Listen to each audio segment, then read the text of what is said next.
Primitive black metal. That is what we are trying to talk about today with Valhalla Bound. This Finnish band is now out with their third album called Force of Violence, released by Bestial Burst. This band seems to continue on the path with all white background with nice looking digipack. Very, very cool in a way.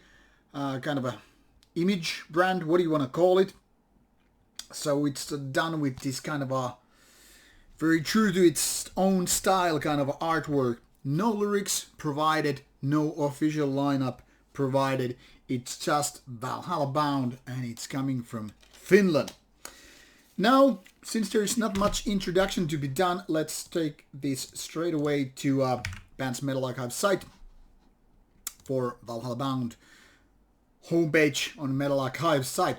So as you can see, this is a rather new band, been there only a few years, and there is this statement which I actually added there because the label confirmed there is no actual lineup, like official lineup that is. There are no lyrics, even so some people have been trying to figure out what these lyrics are. So there was actually false information prior to correcting that mistake. What is in fact truthful, however, that there's 3 albums out and the pace has been quite, active. And now we're talking about this Force of Violence, which offers you some 12 tracks in 33 minutes in total. And the style here is very, very primitive black metal. It could be easily described as the kind of a Finnish cousin of Norwegian band Ildiorn. Those of you know what Ildiorn is all about. I'm not talking about the ambient albums, but the black metal albums. Know that it is very, very primeval, raw, simplistic black metal, which is there not to just, trying to convince you with kind of a nice melodies or fancy keyboard parts or clean singing, female vocals or none of that stuff.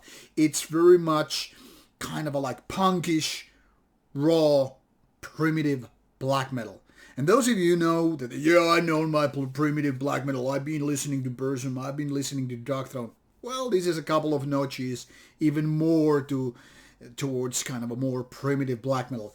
So what I would like to say is this is only for black metal maniacs out there. This is not for your, just everybody's nice cup of tea. I mean, doesn't matter if you've been listening to early Bathory or whatever early black metal stuff, first wave or second wave, this is probably way rawer than you're used to. Now, those of you who obviously know Valhalla Bound before or know their ways to Ildiorn and bands like Surt Vokter, the Ildiorn side project, then you're ready to expect what this band is all about. Now, it's given that most people won't like this. This is way too raw, way too primitive, way too kind of a coming out of that, I wouldn't even call it basement, but rather like a cave where these caveman riffs come from with this very barbaric output. And most people are like, oh, it's ugly, it's horrible, it's badly done. And that's exactly the essence here. That is what makes this album actually quite captivating. It's hypnotic, it's simple, and that's what Valhalla Bound is made of. Very fuzzy sound, the guitar, the bass, very kind of a, what is not typical sound. It's kind of a, I don't know how to sound it. It resonates this kind of effects and lots of distortion, which then again makes it sound like a weird guy in the block. And that's what makes this very, very much all right. So in case you are now just interested in checking out what this band is all about, click that Bandcamp link provided in the description box. And those who are not ready for raw black metal, don't give it this even a chance. You won't like it. Anyway, thank you for checking out this review. Take care and bye-bye.